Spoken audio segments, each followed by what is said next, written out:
All right, today I got some more clips to go over that I found on Twitter. Let's get into it. Columbia, Canada.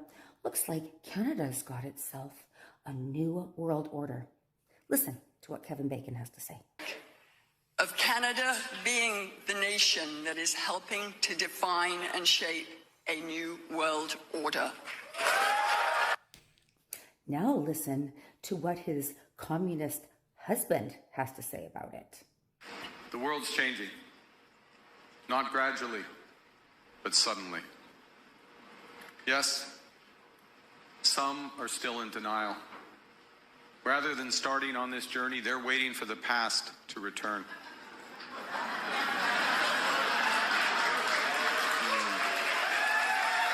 No. But hope is not a plan, and nostalgia is not a strategy.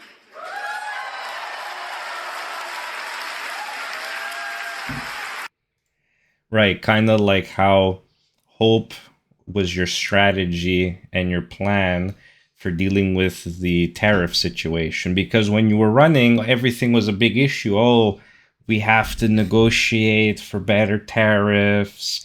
Uh, Polyev is not going to do the job correctly. And what ended up happening? Nothing.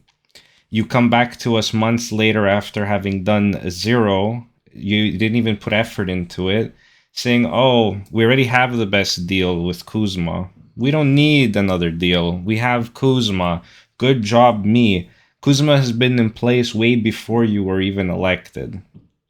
So it's not something you did. And when that has to be renegotiated, which I don't remember if it's coming up or if it happened, I have to look into it. But that's probably going to be a disaster. I'll look into it after and see when is Kuzma. Actually, let's do it now. When is Kuzma renegotiated? July 1st. So Canadian Union United States Mexico agreement is scheduled for mandatory joint renewal review beginning July 1st of this year. So that's in a few months. So if you're gonna bring nothing to the table again, the Americans are gonna eat your lunch. Okay.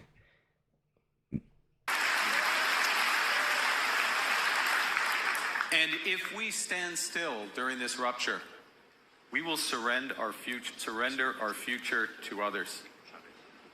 My friends, technological change is accelerating. We can either shape our future with AI or let it control our destiny.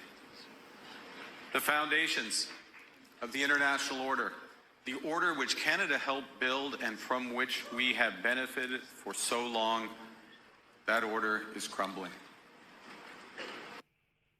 Remember when I said Mark Carney was scary because he was like Justin with a brain? And he was put here to bankrupt us as fast as he could.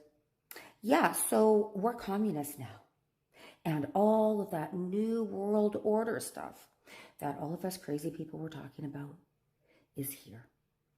He just stole his majority. That's democracy. So if you ever wondered what it was like to be around when Jim Jones was getting all those people to drink that Kool-Aid, all you gotta do is look at that room, those liberals. Those are the Kool-Aid drinking people. Have a great day, everybody, and may the odds be in your favor. Wake up, sheeple. They're trying. His wife already said it. They're trying to push forward the New World Order. There's a clip of Carney letting that slip too, and the guy next to him is looking at him mortified. Like, they're doing nothing for the country. I've already made videos going over Carney's travel logs. He's spending so much money on travel, on food while flying, and it's being expensed to the Canadians, and we have nothing to show for it. No deals. We have one deal that has yet to be fully realized, that is in writing. They might have signed it, but it has yet to be fully realized, and that's it. And he's been on something like 30 trips, I think, in the last 8 months. Anyway, let's move on to the next one. Brampton, Ontario. Let's make this full screen. Some guy shooting up the place in Brampton, Ontario with a handgun. It's a good thing we banned handguns, isn't it? Look at this.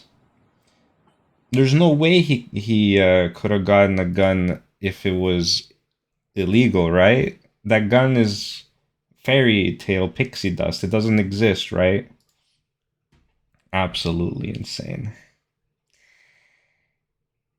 And now we have a story which I have another article about as well.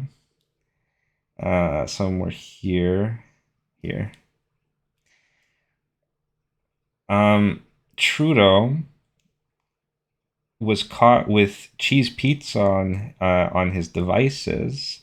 The RCMP, during Trudeau's run, was made aware of this, and I don't remember, I think the Toronto Sun buried the story.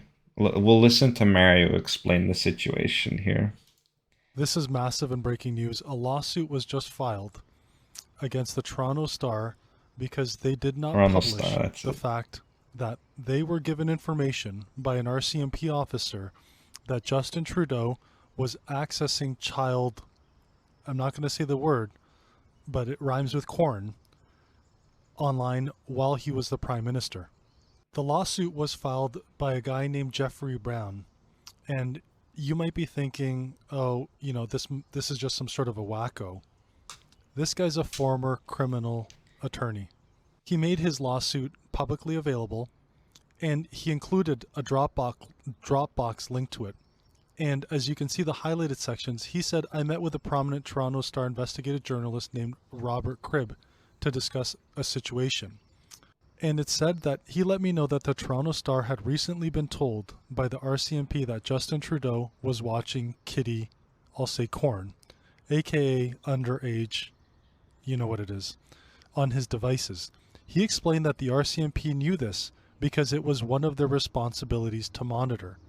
Now, he said, we did not get into why the RCMP hadn't thought to brought this information to public themselves.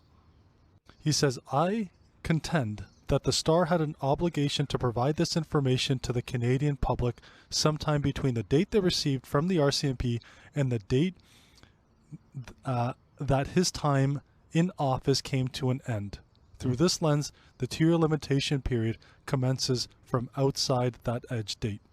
This is obviously extremely concerning and a major, major, major problem for Justin Trudeau and the RCMP, because if this is true and it did not come out to public and it did not come to light, this is a massive problem for trust that goes into our institutions that are supposed to hold everyone equally accountable. This is unbelievable. So this is what, the third time Trudeau has been in trouble with something like this? Oh no, okay. He has friends that have been in trouble for the same issue. And what's that saying? Show me who your friends are and I'll tell you who you are. Something like that, right? He has friends who are also professors who got in trouble for the same thing. There was a suit against him for abusing someone who I believe at the time was underage, and then he ended up paying them off. I don't know how that didn't get brought into criminal court. And now there's this. And I believe this was found out in around 2017. So almost at the beginning of his 10-year run, this was uncovered and nothing was done about it. And nothing is still done about it. Not only that, recently they are going to be bringing... recently the courts ruled against Trudeau's action that he took against the trucker convoy.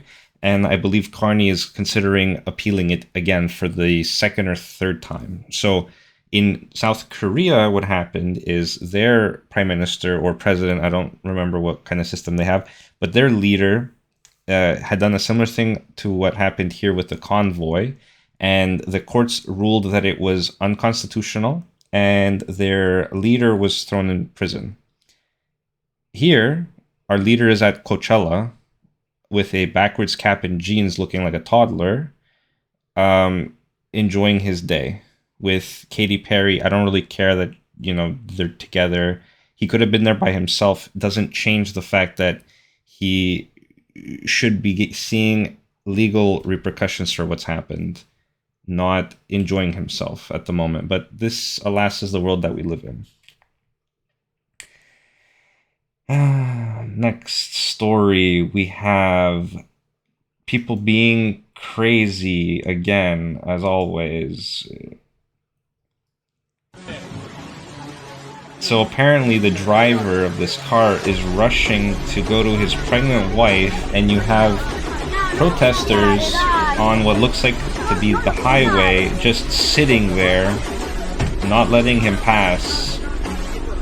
Who knows what they're even protesting, Like, you can't disrupt people's lives when they have an emergency. For all we know, this guy could have been, his wife could have been going into labor right now, which is probably what's happening, right? And they're just being a nuisance. Unbelievable.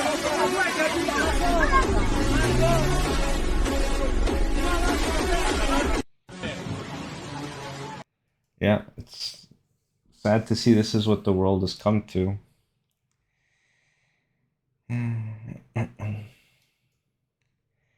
Okay, here we have a fun one. We have a CBC reporter giving one of the conservative spokespeople lip because their question was never answered. And then I'll show you another clip after the contrast to show you how fucking stupid this is. You intentionally refused to take my question. Yes, you did. Did anybody see that? We all saw that. You intentionally refused to take my question. You don't even know what my question was. Was that a direction from Mr. Polyev, or was that your own? No, there's clearly a direction. You refused to let me ask a question because I work for the CBC. Why is that? The fucking entitlement is unbelievable. Not only that, she's saying, why? There's clearly a direction. Polyev must have told you you're not allowed to talk to us.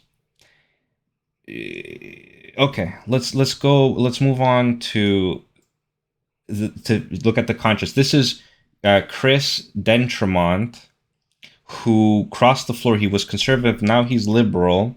And it says Juno News, but they have a Rebel News mic.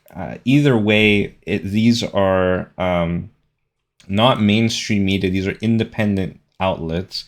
Look at his response and how they're behaving.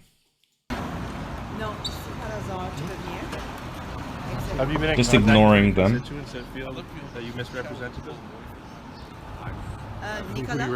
Did you try? So the guy asks him, have you been in contact with any representatives that you've misrepresented because he crossed the floor? And this guy is saying, I don't know who you are. Who are you? His mic says Rebel News on it.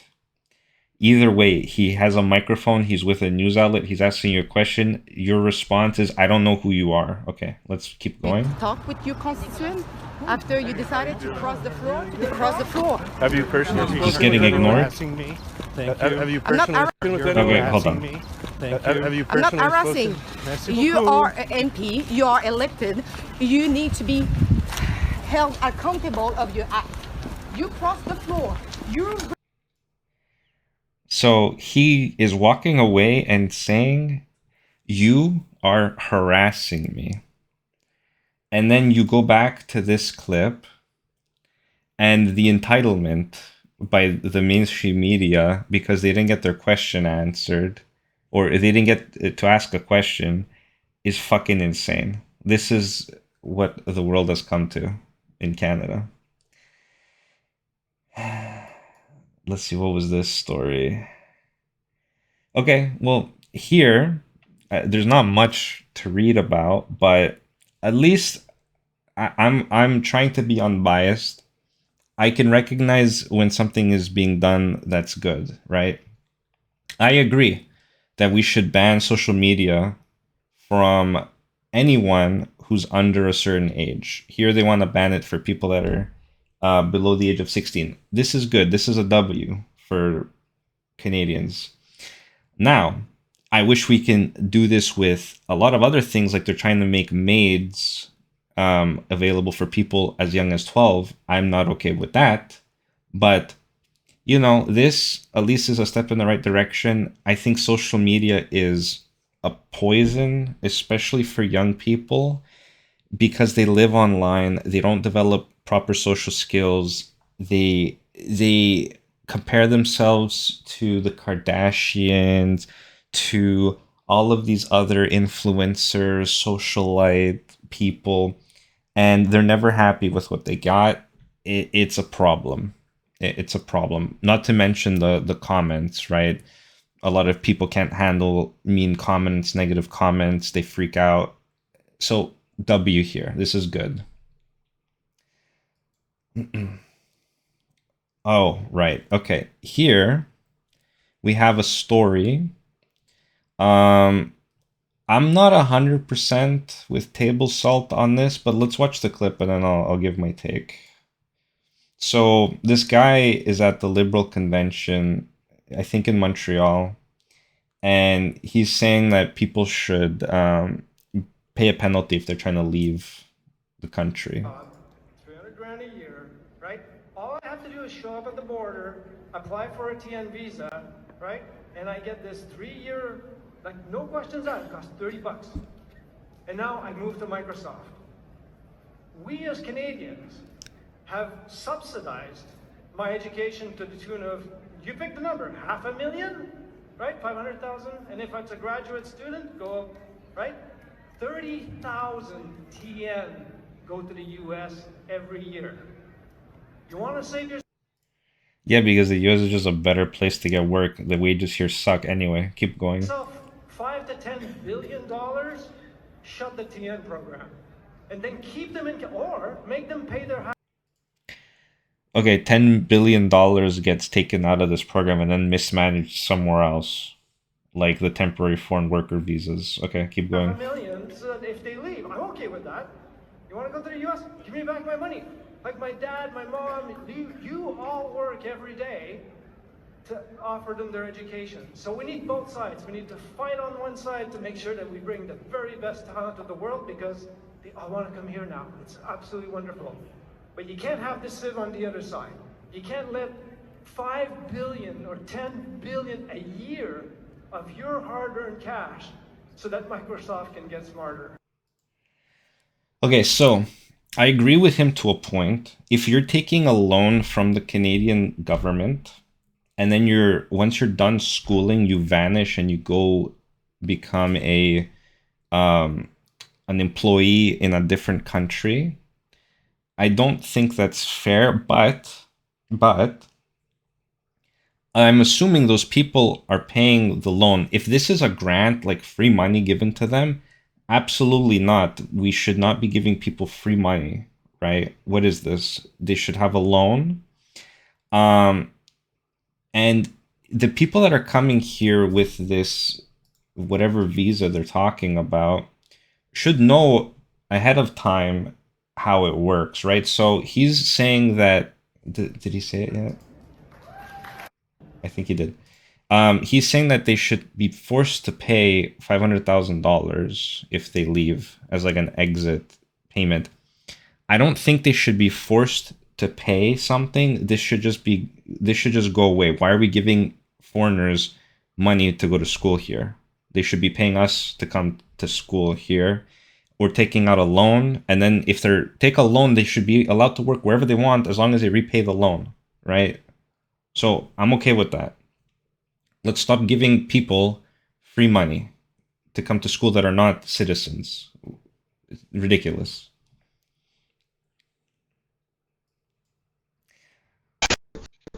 Oh, here we have a gem of a individual. This guy is going through a mental break, and yeah, I don't think I'm gonna watch the whole thing, but I have two different perspectives of what's going on here. So I'll share what I know about this, but this was an insane ring camera.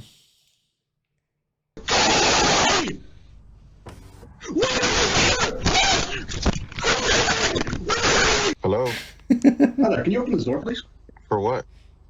I just want to make sure that everything's okay. There seems to be something going on. What do you mean? I don't know, I just figured I'd check on something. I don't know what you want, man. Get out of my house. Open this fucking door! Bro. Yeah, so guy rings the doorbell saying, yeah, I want to come in and check on something. Bro, you don't live here. No one's opening the door for you. If you can't be specific about what the fuck is going on, and actually you shouldn't even be there. If you suspect something's going on at this house, call the cops. The owner is not there at the moment. That's why this conversation is happening over Ring camera, I found out. But you have no business going to this person's house. And then the name he gives later isn't even his real name. Where's your daughter, man? What are you talking about? Where's your daughter?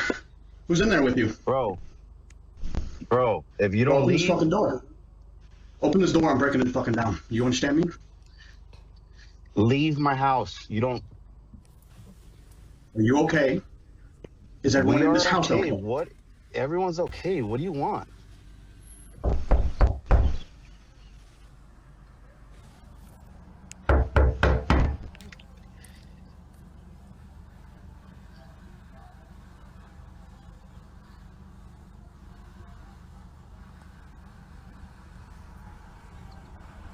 The video isn't paused, by the way. He's just standing there this whole time.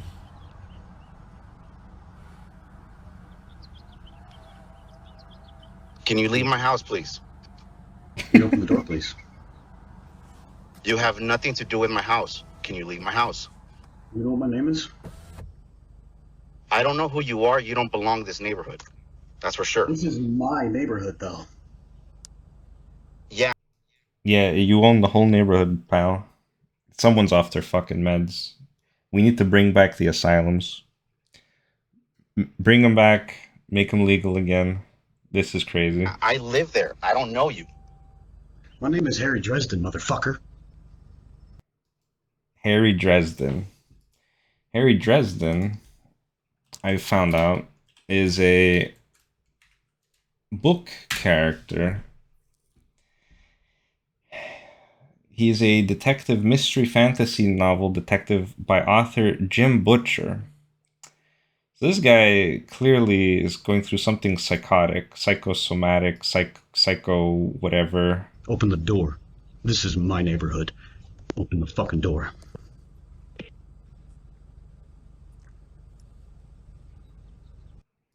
Also, those eyebrows are fucking crazy. Everything about this is crazy. He's got the, what is that, Demon Slayer t-shirt in a trench coat with flip-flops, trying to kick a door down and falling over. No, or I will fucking end you. Do you understand me? Oh, God. The guy on the other end is just like, what the fuck? He doesn't even say anything. All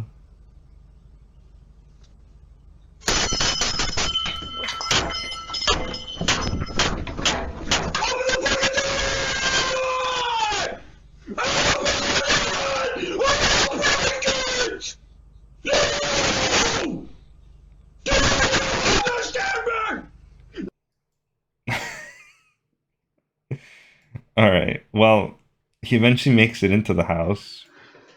Victor, you around? And he's looking for Victor. Victor is another character.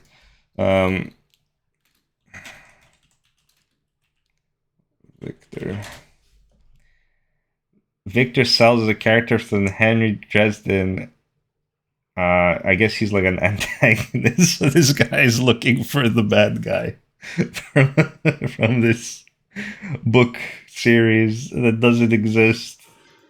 Ah, you like raping little girls, bitch? Ah! You fucking try me, I swear to God, I'll fucking kill you. Do you understand me? You might. Get the fuck out of my fucking house! You think you can fucking stop me, motherfucker? I will save that little girl, you bitch! There's no fucking... You fucking liar! I can hear her! I can fucking... He can hear her. This man hears voices in his head. You son of a... I'll fucking kill you!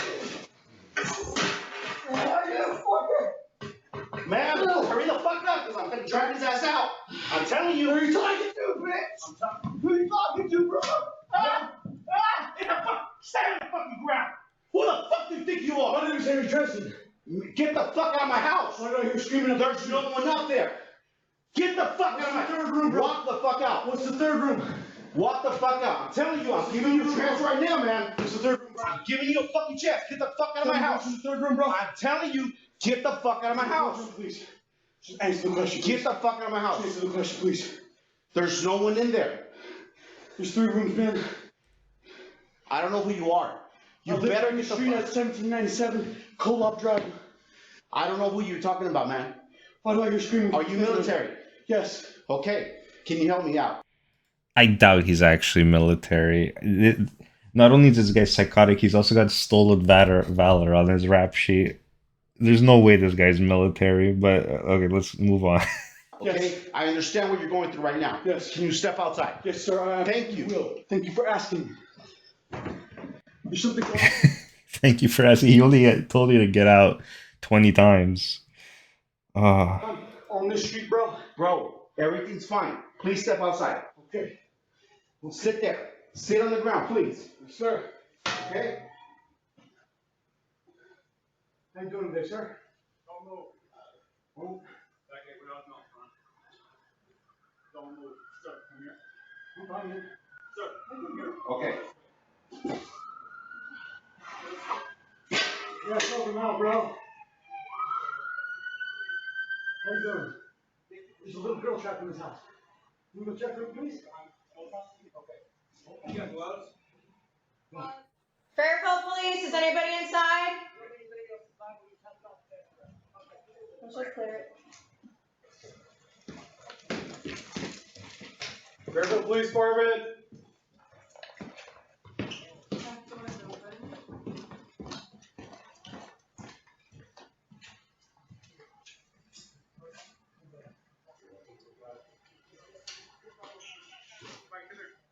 You try and get the camera in, figure out where they're at.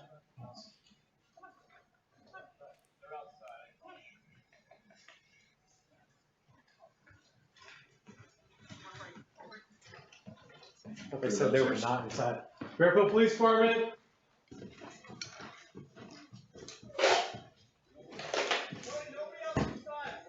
Copy.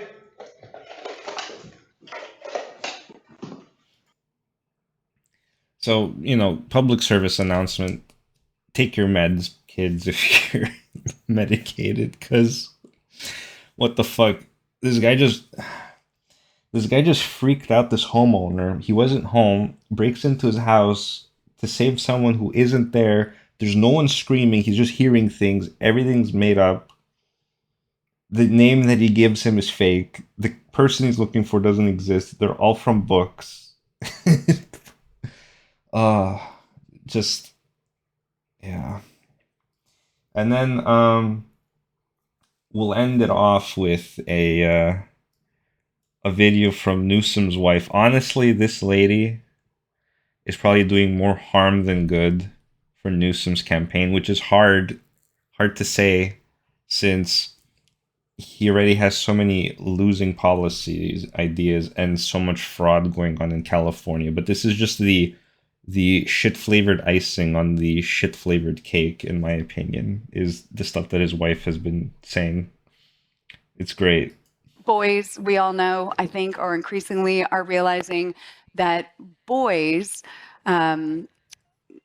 are moving away from sort of the more progressive. I guess she doesn't read either. She can't read and talk at the same time because she's just losing her words. She can't find her words. She's clearly super passionate about what she's about to say, and not able to formulate a sentence. It's just word salad. Boys that spend time online are moving a little bit. I'm trying not to be political here, but are moving to the right. I'm trying not to be political. This whole topic is political. Right. And being sort of influenced by the Andrew Tates and some of that sort of alt-right socialization online that we know is very, very dangerous.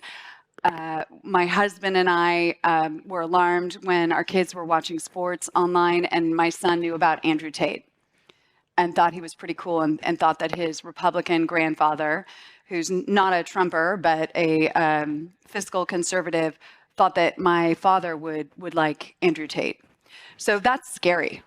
We're like one of the most progressive households, and our son is confused and asking all these questions. We're working on legislation to hold tech companies accountable and help them be a force.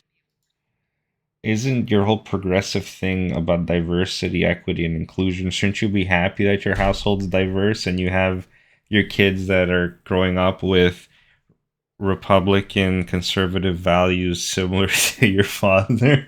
But no, that's not the kind of progressive diversity that you guys are for. You guys just want everyone to sound and talk like you, and not like the conservatives. Okay, got it. Good in our kids and families' lives, to really provide all the best in class resources and support for youth so that they don't go down this rabbit hole of very, very dangerous and limiting narratives around ultimately what it means to be a girl and what it means to be a boy. We owe it to them and ourselves to kind of heal this this gift of modern technology, but curb it to be a force for good. I mean, look, the Gov and I, we have 3 more years. We're trying to institutionalize our values so that they carry on beyond our term. Yuck. I hope you guys don't win, because you can't even build a railroad in California. I'd hate to see what you do with the infrastructure across all of America if you guys end up winning. Anyway, that's it for today's video. Be sure to like, comment, subscribe, share your thoughts, and have a good rest of your day. Peace.